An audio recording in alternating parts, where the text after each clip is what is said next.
Good afternoon and welcome to the latest edition of Off the Cuff here at Oswego City Hall. We had a pretty busy month as always, and I want to run through some of the activities and announcements that we started. So I think first and foremost, the biggest highlight from the last month was actually something that happened last week, and that was we opened our new Oswego Youth Center. And the Youth Center is actually a partnership through the city's annual operating budget that the city has with the YMCA. We allocate about $110,000 to $115,000 a year to run what formerly was known as the East Side Rec Center and the downtown skate park. After several years, the East Side Rec Center fell into disrepair, and the skate park was also falling into disrepair, but also we were outgrowing the space of the skate park. So back in the fall of 2019, I sat down with YMCA Director Carrie Webb and Oswego City Youth Bureau Director Brian Chetney, and the three of us came up with a concept to relocate both the rec center and the skate park and also consolidate the location. That way we could have more kids interacting in one place, which normally is viewed as a good thing, but also administratively it would be easier for the YMCA to staff the building and supervise the kids who take advantage of the youth center. So, long story short, fast forward to October of 2020, we finally opened and cut the ribbon on the Oswego Youth Center. It's located over on East 6th Street at a former church on East 6th and Lawrence Street, I believe, and it's open 3 to 7 Monday through Friday. And in this youth center, first of all, it's on the east side of town, which I think is a good thing because there's more of a need and a demand on that side of town. But in the youth center is areas for tutoring, mentoring, a game room where you can play pool, foosball, air hockey. There's a bunch of other things in there. There's an entertainment room where we have like a big theater type room with a big screen where people can go and relax and watch movies or films. There's an art room. I think I said a classroom already where some tutoring and mentoring programs can take place. There's a small cooking kitchen where people can learn cooking skills and so on. And then there's of course the skate park all under one roof. And this is really a great place for kids to go to escape, if you will, and socialize and be with friends in a supervised, safe, and secure environment. They also have the resources in the form of the tutoring and mentoring and supervision there. And then the skate park is just a great indoor space to stay active. So having said that, normally that's all great stuff. Obviously, we were living during the COVID time, so we're reducing capacity. Obviously, you have to wear masks, and we've designed everything to be socially distant for the time being, similar to what children are already doing in the classroom at the YMCA's main building. So feel free to swing by, check it out. I think it's a great space, and once our youth check it out and explore it for themselves, they may find themselves going back over and over again, because it is a nice place. And right now, I think kids being out of school so much and maybe a bit lonely during this odd time need an extra something to do and something to look forward to and some extra security, and I think this place offers that. So I thank the YMCA for their partnership and the Common Council for funding the Youth Center, the $110,000, and I think we can improve on the Youth Center and the programming opportunities in the Youth Center for years to come, depending on usage and how it goes these first year or two. I want to remind people that the drive-through trick-or-treating event is this Saturday on Halloween at 1 p.m. at the Oswego Speedway. This was a program designed by the Youth Bureau where you stay in your cars. So it's a socially distanced event. You pull into the racetrack, go around where different small businesses, volunteers, organizations are handing out candy. So this is a nice, safe option for people who don't feel comfortable going trick-or-treating. Trick-or-treating in the neighborhoods, as it traditionally is allowed, but it's not recommended. And if you want that safe alternative, swing by the racetrack at 1 p.m. You're going to want to get in line early, because I bet there's going to be a really long line. We also kicked off the Young Adventurers program through the Youth Bureau. And what that program is it's really a fun learning initiative where we're trying to encourage kids to get outdoors, understand fun facts, try to identify new hobbies, maybe learn some local history.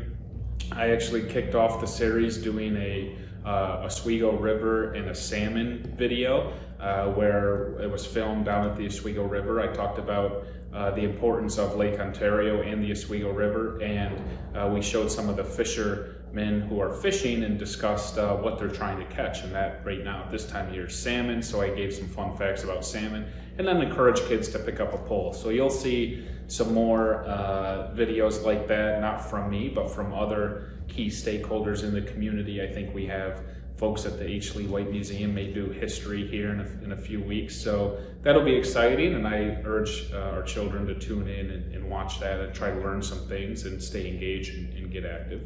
That leads me to our next youth initiative. And that's the program we just kicked off called the Read It Club program, and that's based out of the Economic Development Office. And it's a program where we have made a calendar for the 30 days in November, and we've partnered with the local Press Box restaurant. And if kids can read for 20 minutes every day for 30 days, every day in the month of November, at the end of the month, if the parent signs off on the slip that verifies that the children did in fact read 20 minutes each day for every day in November, they can we give them a coupon, they can go to the Press Box and get a free pizza, which we think is pretty cool. And it just highlights and underscores the importance of child literacy, especially, as I said earlier, with the children being out of school, away from their teacher, learning remote.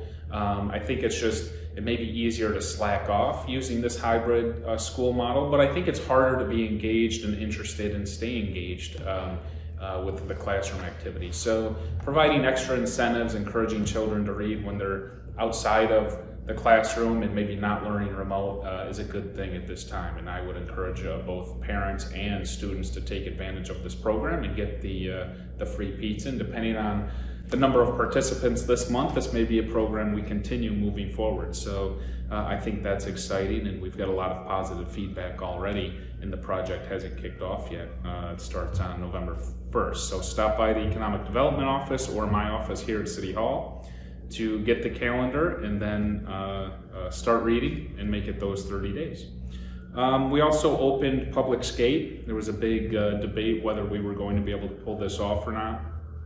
Public Skate is allowed, and it's open here in Oswego. Public Skate is open from 3 to 5 on Tuesdays and Thursdays.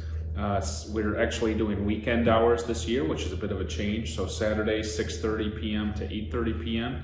and Sundays 7:30 p.m. to 9:30 p.m. So you have to bring your own skates, and it's located at the Christa Foley Rink, which is the ice rink over by Fort Ontario. We have a 50-person capacity limit, and we do not allow spectators. So if you go, you have to be on the ice skating. And again, if there's more than 50 people, we'll be turning people away. Masks are required. Lastly, I just want to briefly remind people that we have the neighborhood cleanup program. We've had a lot of residents take advantage of this program. This is the program we kicked off earlier this year, mainly for spring cleanup and fall cleanup. And particularly as the leaves begin to fall off the trees and branches begin to fall off because of wind, your yard's getting dirty, you want to make sure you clean it before snow falls. And rather than taking the time to pile up the leaves and sticks in your front lawn and then the wind blows them down the street, or they sit there for a week or 2 weeks before they're picked up by the DPW, we have this new free program where you can call the DPW. It's very simple. Order a small dumpster that's actually dropped off at your residence by DPW. You can take the leaves and the brush that you're picking up and load it directly into the dumpster. Call the DPW when you're done, they'll pick it up. That way there's no mess. It's expedited, so it's out of your front yard immediately. You're not waiting for a week or two watching the leaves blow back in your yard. And it cleans up the community as a whole much quicker, so saves our DPW time as well, which is a little extra added bonus. So I encourage people to take advantage of that program, and as you drive around town and see some of these dumpsters randomly placed in neighborhoods, that's what's going on there. They're utilizing that program. And lastly, for today, I would encourage people. We completed a small improvement project downtown. If you're traveling on State Route 104 from East 4th to East 1st Street, and then from West 1st Street, from Bridge Street to Cayuga or Seneca Street, you'll see we incorporated some of these green space islands, we're calling them, and it's some green space that's replacing concrete just running along the curb, and I think they've really dressed up downtown.